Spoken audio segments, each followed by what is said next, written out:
Welcome. I'm Joe Galvin, Chief Research Officer at Vistage. I'm happy to host the latest webinar in our Peak Performer webinar series. This series is designed to support your leadership climb by bringing the most trusted experts to the Vistage community to provide exceptional insight and best practices to help you navigate new challenges and possibilities.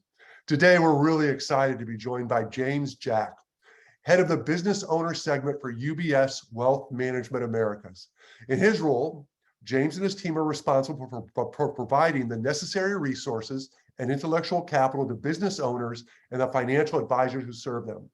Not only does his team at UBS help business owners achieve maximum valuation at the time of exit, but the firm also helps business owners understand the emotional, financial, and business components during a business transaction. James was especially important to us the Vistage community at the outset of the pandemic. He was one of our trusted subject matter experts in navigating the CARES Act and Paycheck Protection Program during that pandemic. James, great to have you back with us. That seems like a long time ago, and things have certainly been volatile, to say the least. So to get us started, would you mind giving us a high-level overview of the business owner community in light of all the challenges they've had to endure and what your current focus is on as you work with them to help them? Absolutely, Joe, and thank you for having me. Thank God it does seem like a long time ago, even though it really wasn't, or isn't rather. But I appreciate you guys having me and the great relationship we've built and friendship. I really do appreciate it, Joe. So now to get to your actual question, so absolutely, I think this year has been incredibly filled with a myriad of challenges. That's, I think, fairly obvious, one headline after another, whether it's the geopolitical fallout in Ukraine, increased concerns around inflation. I know we're going to talk a little bit about that in a bit. Supply chain bottlenecks, that was the big talk in the beginning of the year, still kind of lingering. At least particularly on the investment side, but I know it impacts everyone on this virtual room, has been a lot of talk about the Fed's path of interest rate hikes and the market volatility that's come with all of these headlines. So I think it's pretty clear that there's been one group that's really been impacted by all of this stuff, and it's our business owner community. So with that, I think it's really important why we're here today, why Vistage exists, why UBS is here to help with that. It's about bringing thought leadership. So I'm incredibly grateful from what we've got there, and maybe a very short kind of commercial for UBS is our financial advisors support business owners in the wake of all that. So we're here, we're helping them, I think, obviously through the markets, of course, but we really are trying to make an effort with our clients to connect them with each other, with the resources of Vistage, resources of UBS, and our other partners, other entrepreneurs. So 2020, high stakes around that, but it's still, we're all still on unstable footing. So that's, really what we're all trying to do. And we're here to talk about the release of our upcoming e-magazine, which you saw on the slide, called The New Paradigm, which is going to come out at the end of the month. We'll talk about some of these topics. Yeah, well, great, James. We're really looking forward to it. So, as you mentioned, it's been challenging for everyone on all fronts. Our Vistage Q3 CEO Confidence Index data just came out, and it highlighted a lot of these concerns. Our index rose by 4.5 points to 73.4, but that's still the third lowest score since the Great Recession. It also follows by 5 quarters the highest score since the recession. So volatility has been absolutely huge, which creates a whole myriad of challenges for our leaders. It's also important to note that while it's clear the next 12 months are going to continue to be challenging and unpredictable, we still see 54% of our community saying they expect to increase revenues in the year ahead. What do you make of all this? I think it's interesting, and yes, it is a little bit of a roller coaster. I guess that creates some fun, although maybe people here would beg to differ. But you have a twisted definition of fun, James. But that's okay. Exactly. It's interesting. You mentioned that one score is low, but relative to others, but still quite high, right? And 50, more than half said, hey, we're gonna do better next year in terms of revenue. I think that actually aligns. UBS does our own survey data. We do what's called our investor sentiment, and where we look at high net worth, ultra high net worth investors, and as part of that, we also look at business owners. And so my survey data is from back in the beginning of the summer. So of course some things have changed. So I'll caveat that. But a remarkable at that time, at the end of June, almost 3/4 of business owners said, hey, I'm optimistic, very or somewhat optimistic about the next 12 months. So I think, directionally we align there. And I go back to, my thinking for business owners, Joe, is that they tend to be optimistic people by nature, especially if it pertains to their own business. I mean, if you're not going to be optimistic about your own business, man, it's going to be tough to be a business owner. So, so I think there's a little bit of that. And I want to give an example. I think of a real example, anecdotal to me, but we've talked a little bit about this. I'm a big traveler. And when we were actually doing a lot of the Paycheck Protection Program, I was traveling cross country road tripping. But this year I went to Alaska, and I found myself talking to business owners. It's amazing how often it comes up. I'm a business owner, and I'm the head of the business owner segment. So let's talk about it. And I met three business owners. One was a family-run seaplane tour company who was, they were like, finally, we're back going, but should I take out a loan with rising rates to buy a new plane? Because that will help me increase my revenue. So they were caught under that condition.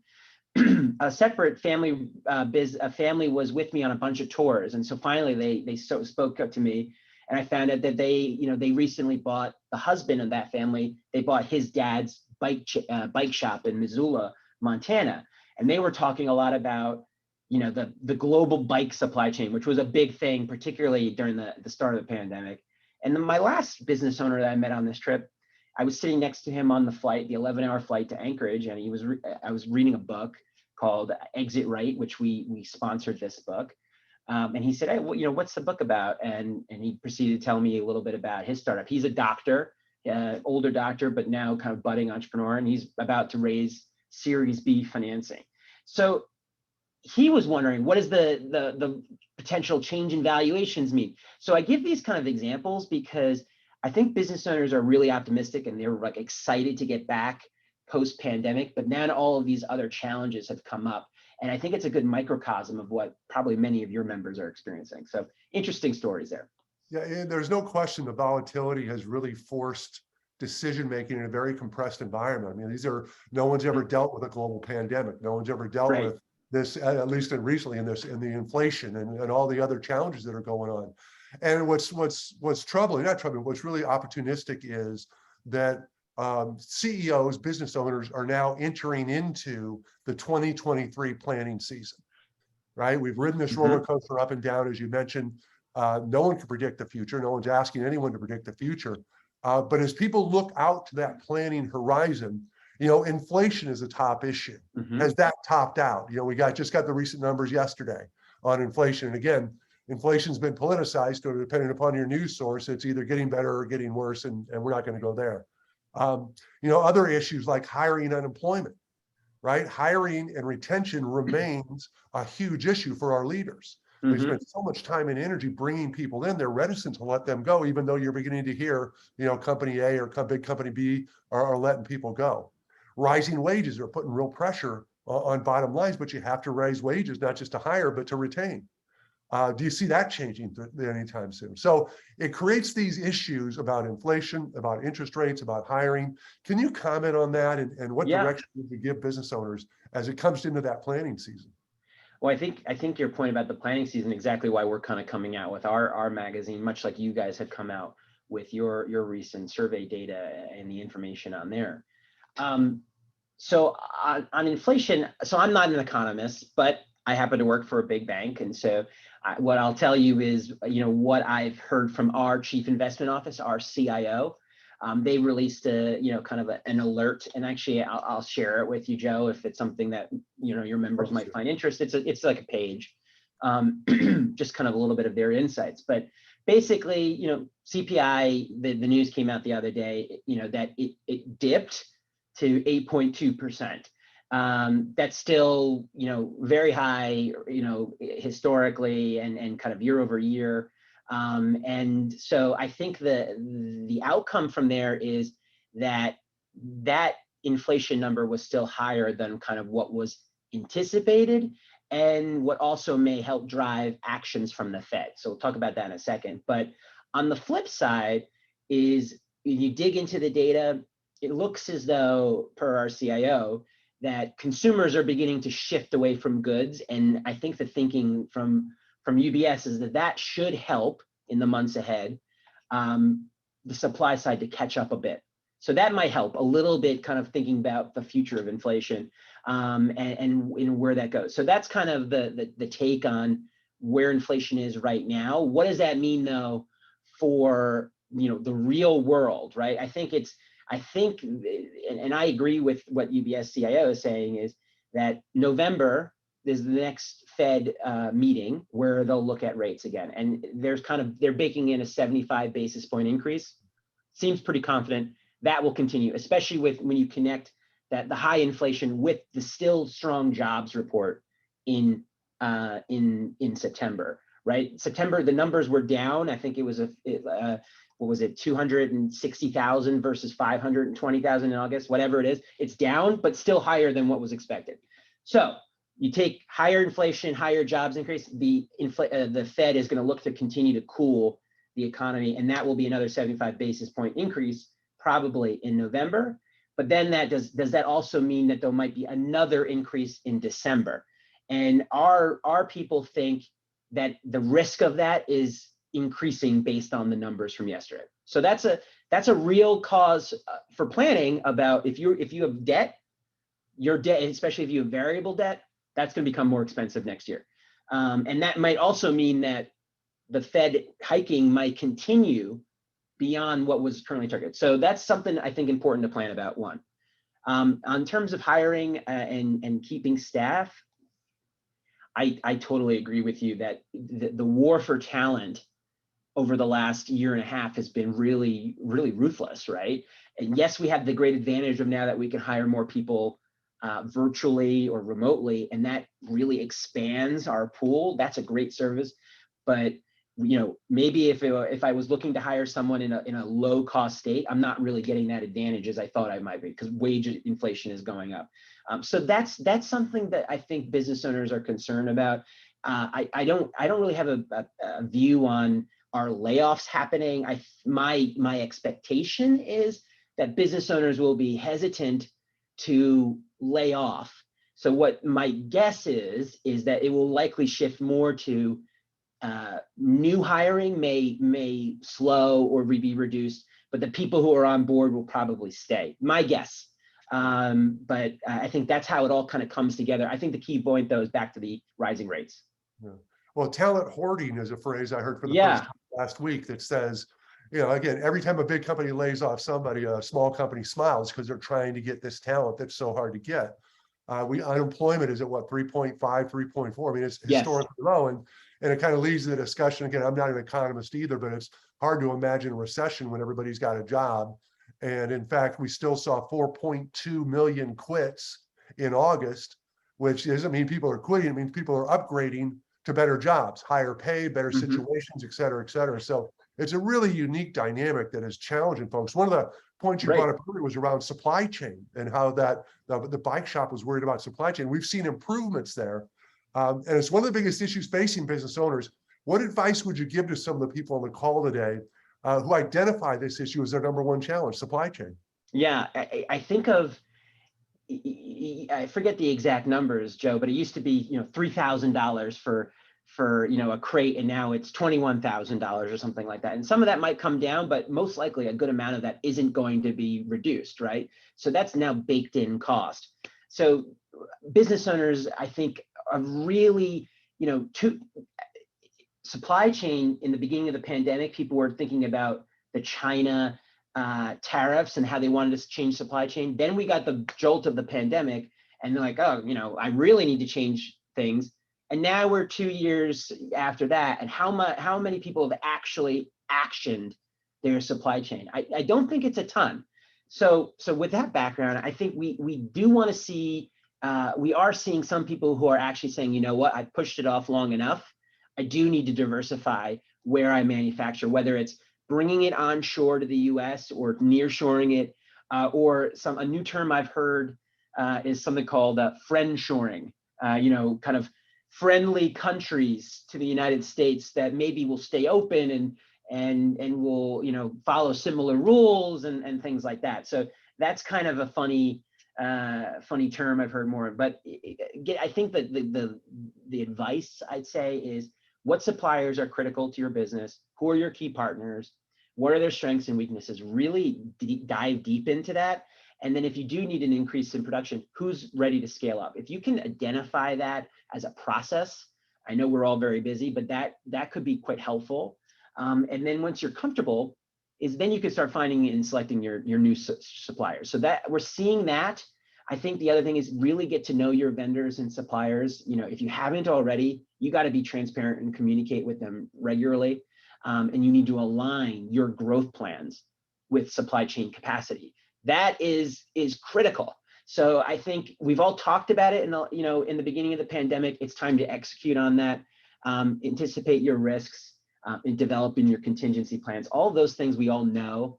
But I think maybe one other point real quick, Joe, I'd say is with your vendors and your suppliers, not necessarily supply chain, but kind of in that process. I encourage you to people I think are also thinking more about diversity in terms of diversity, equity, inclusion of their supply chain. So not just multiple suppliers or vendors, but Black-owned businesses or women-owned businesses. There are great businesses out there, and there are a lot of resources to find those if you haven't already, which may help you in their ability. So there's the National Minority Supplier Development Council, NMSDC, and the Women's Business Enterprise National Council, WBENC. Those are organizations, there's many others that have like databases and content and thought leadership about connecting with those types of companies. I think it's now better than ever to connect with those folks. It's interesting because everything we needed to learn about supply chain and all this, we learned in Econ 101. Yeah. When demand is high and supply is low, challenges are going to exist. And I think people got really comfortable in the decade prior, relying on just-in-time and real-time inventory because the system worked. Yeah. And then boom, it blew up, and all of a sudden, you don't have what you need. So are folks adding more inventory, maintaining better parts, all these things you need to rethink, because it's not unreasonable to assume that something similar may happen randomly at some random point in time. So it creates some challenges, obviously. And on that, Joe, I think too, particularly in financial services, you get a product and you say, there's never been there's no risk to this product. It's been fine. It's been, and the product is fine until it's not, right? And so just in time was fine until it wasn't. And then look what everything that came back. So, it's not about going completely away from just in time. It's about really thinking about how we want to shift things and kind of, not putting all of our eggs in one basket. Yeah, it's certainly a challenge. And for those, in our community, we're seeing slow improvement in terms of what they're commenting around the healing of the supply chain. And yet again, we got comfortable with the fact that you could move parts and bits around the planet really easy and really cheaply. Guess what? Well, the supply chain broke because of COVID, and then costs went up because you mentioned containers and price of oil rose up, so it cost more to ship, et cetera, and it all cascades down. So it's one after, right? Yeah. Right. And then at the same time, Econ 101 teaches us that it balances itself out at some point, assuming there's not some other major shock that's coming. So speaking of major shocks, I'm not asking you to put, I'm not asking you to put on to peer into your crystal ball or become the amazing Karnak or anything like that. But we have an election coming up, and I think 27, 28 days coming up in November. Who's and counting? at Vistage, we are 100% apolitical. We focus exclusively on helping our members make better decisions, become better leaders, get better results. We don't get involved in politics at all. And yet, with this election coming up, there's some implications that should it go this way or should it go that way? What are some of the implications you're looking for and thinking about for business owners depending upon how this plays out? Well, and I agree, similar with UBS, right? It's, we have to navigate, right, all of these, both sides of the aisle here. There's a, kind of a Yogi Bearism. I don't know if it's really him or not, but that's who I've always heard too, is, it's really tough making predictions, especially about the future.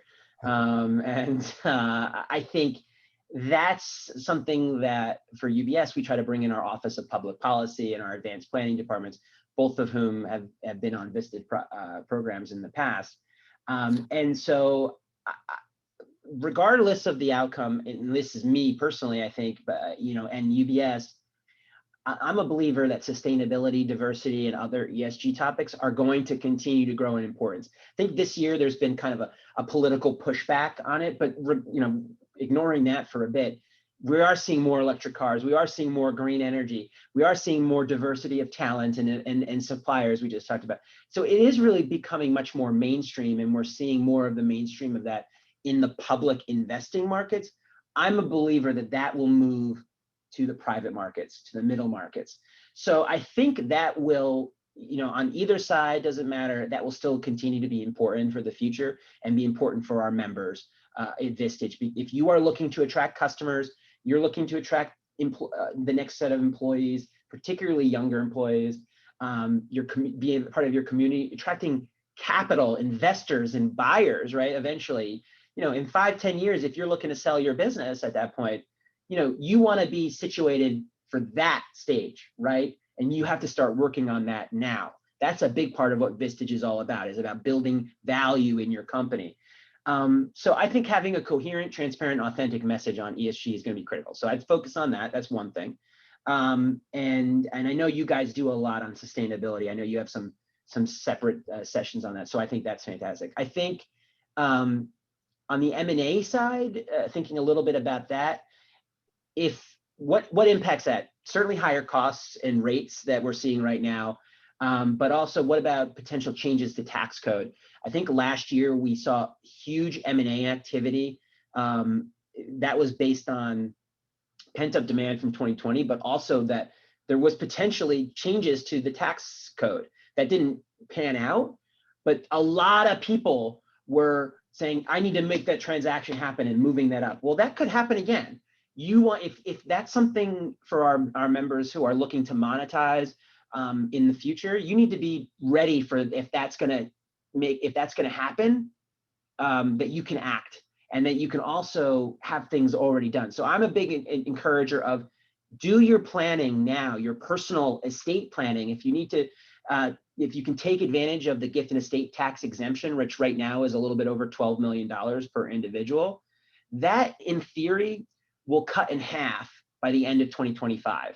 So on January 1st, 2026, what is 12 million right now goes to like 6 million. That's a real bad hangover, right? And so you can do some planning now where you can move some of the shares of your company out of your estate and take advantage and have all that appreciation happen outside of your estate and take advantage of it. That's extensive planning required about that. So obviously, everyone's unique and individual, very clear, important point there, but that could go away at any time. Or if it isn't done politically, it will go away at the end of 2025. So you want to be doing that now, working with your financial advisor, working with your CPA, working with your estate and trust attorney, because if you wait until June of 2025, they're all going to be busy. So you're not going to get space on it. So that's some planning I would recommend. And I think if for example, the Democrats are able to hold or even build seats, that those things might come back on the table. So you want to be able to think that through, plan about that. In your planning, think about that. I think regardless of the outcome, though, there's going to be a lot of interest in ESOPs, which we do a lot on at UBS, employee stock ownership plans. That's the one thing both parties agree on. And with rising taxes, potentially, they become more important. So that's something to think about. How can you potentially leverage that solution for your business? So those are, I think, some areas that, not predicting who will win or whatnot, but I think those are things that are going to be topics. And so you should have a point of view with your advisors about what might happen on those things. Well, you mentioned the power of ESOPs and how it brings employees into the game and And, Hmm. we've got numerous stories of how Vistage members have done that, but it's also emerged as a really powerful retention tool. Coming back to the Yes. talent wars, it's one thing to go to a better job, but what are you leaving behind? And how does that compare? So both in terms of retaining and attracting, the power of having a great ESOP program, it brings ownership to the individuals. And we know economies come and go, and supply chain does this and does that, but humans are the fossil fuel of the growth engine. And that's why it's such a powerful tool to connect them. Yeah. And given where we are in the economic cycle, what are your thoughts on the current state of the M&A market, right? Maybe what are a few considerations business owners should be thinking about as they look to either raise capital or possibly sell their business down the road? I mean, again, there's volatility. The market's open, the market's closed. Give us some thoughts on that from an M&A perspective. I think so. The headlines are the M&A market is down X%. That is obviously true. However, it's based off of 2021, which I mentioned is a bit of an anomaly year. Pent up demand from 2020, and then all of that activity with the pending tax changes, which didn't come to fruition. So it's a little bit of a weird year. If you actually compare it to, say, 2019, 2018, which were records in their own, they're more in line with that. Now, the first half of the year's activity, that was largely all baked, because that all started last year. So new activity, I think what I've heard from our investment banks, but I was at a conference in Chicago on Wednesday called the Deal Makers Conference from Smart Business Magazine, where we were the lead sponsor of that. There was a lot of talk about what's slowing, what's staying on. I think the lessons I heard from that are, if you have a strong business, you can communicate how you got through COVID and some of these issues in a very articulate manner. And I think the other thing is, if you do have the ability where you can push some of these increased expenses down to customers or wherever, those businesses should continue to do quite well. And I think other businesses will see maybe a bit of a haircut from the high numbers we had on. But here's the rub, I think, and is the clear indication, I think, for M&A for your members, whether it's next year or 2 years or 3 years or 5 years from now, is private equity is continuing to raise what they call dry powder. They're building their investable cash sums that they can then deploy by buying or investing in companies. And that is a clear indication of what, that they will need. They will be pressured to buy companies or invest in companies. And the reason I say that is because, I have yet to meet a private equity person who wants to be paid less. And effectively, their pay is based on how much assets they have. So if they have to give that money back, they're getting paid less. So maybe that's kind of a very, negative way of looking at things. But I think they're going to find great businesses, and they're going to have to find businesses where they weren't looking before, which I think for Vistage members who are right in the middle market, who are out throughout all of the country, and doing amazing things, I think that's primo. So for you guys, tell your story, build your great, strong businesses, take the lessons of your chairs and your communities to have great, strong policies and showcase how you've gotten through all of these challenges. I think those are going to be really critical for you all as the key ways to connect with when you are ready for that portion of your business cycle. Let's take a longer view then, because you talked about the next year, the current market, 3 years, 5 years. Our members are very familiar with ITR economics, and long before the pandemic, they talked about the next Great Depression driven by demographics, where there's more old people like me taking from the system and fewer younger people like you putting money into the system, that these demographics are going to drive the next Great Depression. And there's a book that came out, one of our chairs sent it to me, called The End of the World is Just the Beginning. It talks about the end of war, that we've kind of gone through this world of always increasing more. That you could walk into the Walmart or the Target or the whatever, and you could have everything at your fingertips at a ridiculously low price. And how in the 2030 timeframe, again, driven by these demographics, we've got a problem here. China's got a terrible demographic problem, right? Europe's got an aging population. Japan's been in this flat line for a long time. So having said that, if you look out to that longer term, say 25 until 30, What are your thoughts about the impact of that and trying to time this up? Is that something you can comment on? Yeah, well, I think I go back a little bit to my sustainability point that I made before, because I do think that's more of a medium to long term thing. I'd love for it to be short term, but I think by the time everybody catches up on that, I think that's when that hits. What I mean by that is, I think ESG right now for a lot of people, this is again just me thinking, not necessarily the views of UBS, but I think ESG is generally what people equate to that as green cars and solar panels. Like, like that's kind of what people think about it. But the reality is that there are so many companies out there that are doing particularly with water. Yeah, I actually was talking to a brewery, not in my business sense, but just enjoying it personally.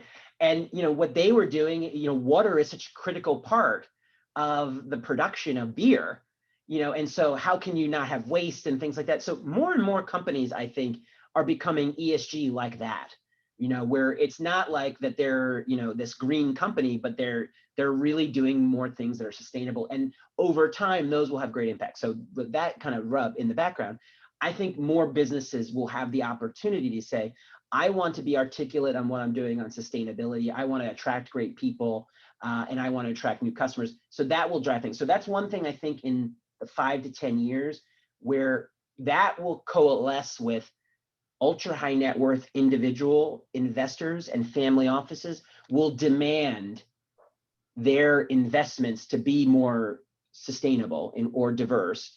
And so that means strategic buyers will look for companies that bolster their sustainability, and private equity will similarly look like that to meet that kind of investment demand. And then the last part is, there's been talk in the most recent bill from earlier this year, the Build Back Better replacement, that kind of incentivizing banks to make kind of green loans and things like that. So you'll see more of that. I think that's something of a long-term plan. Now, to your demographic question, I think that again drives with that, because those employees, younger employees are going to be, and younger customers are going to be very interested in that. So I think that's my view on where things will go. And of course, the other part is we as a country are just significantly more diverse now than we were 10 years ago, right? And we're more blended, and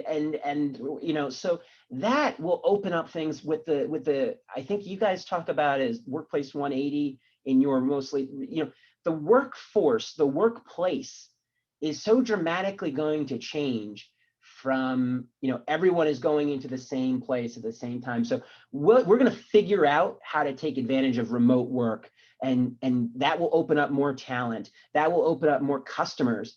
So those are kind of my long-term thinking. And I think businesses in the middle market are really going to be able to take advantage of it because they'll be flexible, they'll be adaptable to it. So hopefully that kind of answers your question. No, it does, because there's so many factors moving. You mentioned the changing demographics. This concept, we call it Workplace 180, meaning it's 180 degrees from the industrial era, analog 9-to-5 office environment that we all grew up in, that was exploded when the pandemic hit. And how does that unleash productivity on the individual level? How does that unleash productivity organizationally? And then how does that connect to all these other challenges that are going on globally? I don't want to open up Pandora's box on some of the global geopolitical issues we have, but again, we live in a highly connected world that individually doesn't feel like we can do much about it. That at the end of the day, the United States still remains the strongest, most vibrant economy. And while we have challenges, we've had challenges in the past, but challenges in the future. So it portends an opportunity for good things ahead. And again, especially for Vistage members, we did a study that showed Vistage members grew on average 5% during the pandemic, and a D&B peer group of similar companies shrunk by 5%. So there's, depending on what's going on in your world, there's a good reason why Vistage members are doing well. And more importantly, they can prepare for what you describe as this M&A opportunity that will be approaching as markets stabilize and some of the volatility moves away. but and the money that's driving this that you know so well from the private equity and the M&A markets is going to make this a really rich opportunity for folks to capitalize on the amazing hard work they've done over the last 3, 5, 10 years. I think that's 100% correct, Joe. Right? It's what Vistage members are doing, and from what I've seen and heard, is it's about being prepared for kind of what isn't. So I think a lot of your members, not we're able to not be, I think, not be as flat-footed as other businesses were. Of course, everyone was surprised over the last 2 years, of course, but there was, what, I have a built-in ecosystem of colleagues and peers to go to, and we can work through this together. A lot of business owners that I talk to, they're on their own. They don't even have their spouse or their kids to help them, right? Even though they're there. And so, that's the advantage, I think, of a membership like Vistage, and to be able to act. And so it doesn't surprise me the increase you said, just because, it's all about being prepared. Yeah, I couldn't imagine trying to sort this out on my own. Right. But again, who knows what's coming next? But that's why our relationship with you guys is so important. You and your team at UBS have been such a great resource to Vistage when it comes to timely and the complex advice that business owners need. We really appreciate that and rely on that. Where is the best place for our community members to learn more and perhaps take a deeper dive into some of these topics? You mentioned your report that's coming out. Can you give us a little more background on that? Absolutely. Well, thank you for having me, and thank you for the relationship we've built. I really appreciate it, and so does my team. And I know many financial advisors have presented in local meetings. So I'd encourage for the chairs who might know those people, talk to those advisors. That's a great way to connect. We've got resources, so we'll share when our magazine, The New Paradigm, comes out with the team, so that can go out to the people who've joined us. But whether it's all of that news or everything else, we have that advice. That's what we do at UBS. It's about advice through navigating, all of these ups and downs. So as well as showcasing kind of incredible stories of entrepreneurs. So that's what we do, and that's what the magazine will talk about, these topics. So where can you get it? So whether it's that information or some of our others, we have a website. It's ubs.com/business services. It's all one word. There's 3 S's in the middle of that, so that's kind of a weird looking thing. But there's a lot of our content there. But I'd say most importantly, me on LinkedIn, I post everything. Joe, just like you and I were active sharers of each other. So the latest from UBS for business owners and entrepreneurs probably best on LinkedIn from me, James Jack, or just come to Vistage and say, hey, is there something late from UBS? I know you guys will be more than happy to connect us. So. Absolutely. Well, James, again, thank you so much for your time and your insights and everything that is behind you that allows you to come forward and share those with our members. Everyone values it. I look forward to our conversations on a regular basis. So once again, James, thank you and your team for the work you do and the support you provide Vistage. No, thank you guys. You guys be well, and I wish you all a great success to the end of the year. And success in the new year. And I'm looking forward. I'll be in Nashville in January at the chairs meeting. I'm looking forward to seeing you in person. Excellent. Thank you. So again, thank you for sharing your insights. And to our attendees, we'll be sending a link to today's recording and slides within 24 hours from now. And that recording will be available for 30 days because this content is so timely that it's really critical that, there's a time, it's got a lifespan to it. So be available for 30 days. And again, thank you to our audience. We hope you'll be able to join us for our next webinar on October 28th, which is a member roundtable on how to successfully leverage assessments. We use assessments for hiring, for performance, for how we connect with customers. That's going to be a really powerful session featuring some Vistage members. And that'll be followed by recruiting and retention in the workforce revolution. That'll be on Friday, November 4th with Hire Better's Amy and Carl. You can register for these webinars at vistage.com/webinar. That's vistage.com/webinar. It's singular, not plural. So with that, I'd like to again thank James Jackson, the whole UBS team for all they bring to us. Thank you for your time and attention. I hope everyone is doing well and stays well and has a great end of this year of 2022. So thank you very much, everyone. Have a great day.